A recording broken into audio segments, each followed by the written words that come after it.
Medyo malamig pa rin ang panahon.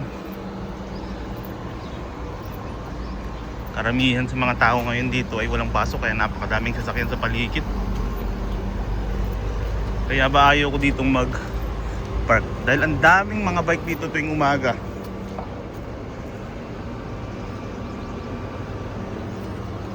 Wala man nang magagawa at wala namang ibang parking. Tara.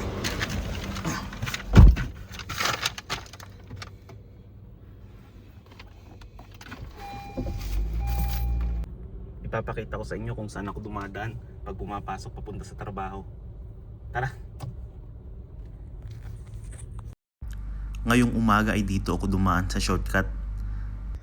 Mga ilang metro lang naman ang layo ay palabas na to ng National Road. Gusto ko lang ding dumaan dito para hindi ako makapagmabilis dahil umalis agad ako kahit hindi pa mainit ang makina ng sasakyan ko. Ito nga pala ang tinatawag na villa dito sa Pujairah. Hindi siya kagandahan kung titignan sa labas, pero mura na, abot kaya pa. Sa mga ganito kasi mga tropa, 500 dirhams lang meron ka ng sariling kwarto. At libre pa ang parking dyan sa mga gilid-gilid. At dito'y nakarating na tayo sa main road at papunta na tayo kung saan ako nagtatrabaho. Kasabihan nga dito sa Pujairah na kung sa loob ka ng port nagtatrabaho at lalong-lalo na sa oil and gas na field, ay medyo maganda ang sahuran. Ako nga po pala ay isang OFW na nagtatrabaho dito sa Pujairah sa bansang UAE. Gusto kong ibahagi kung ano bang buhay ang meron kami dito. Malayo sa matataas na building tulad ng Dubai, sa matitinding traffic tulad ng Dubai at Abu Dhabi. Gusto ko ding ibahagi kung ano bang magandang trabahong applyan sa lugar na ito. At kung magkano ba ang dapat na minimum na tanggapin na sahod. At kung magkano ang mga range ng mga sahod dito ng mga OFW. Mahigit 10 taon na akong nagtatrabaho dito sa bansang UAE at kung saan-saan akong bahagi ng UAE na-assign ng trabaho. 5 beses na rin akong nakapaglipat-lipat ng iba't ibang company. Kaya kahit papaano, meron na akong impormasyon na pwedeng ibahagi sa mga baguhan. Mapa-engineer man o related sa mga construction at engineering.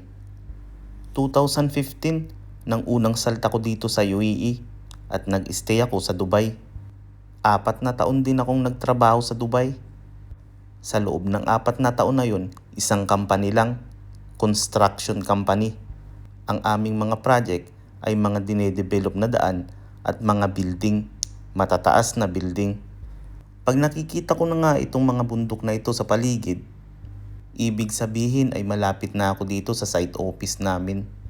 Sa mga tropa nga dyan na hindi pa masyadong pamilyar dito sa Pujairah. Itong Pujairah ay nababalot ng mga bundok. Bundok na walang puno. Bundok na purong bato. Sa kabilang dako naman ng Pujairah ay napapaligiran ng mga dagat.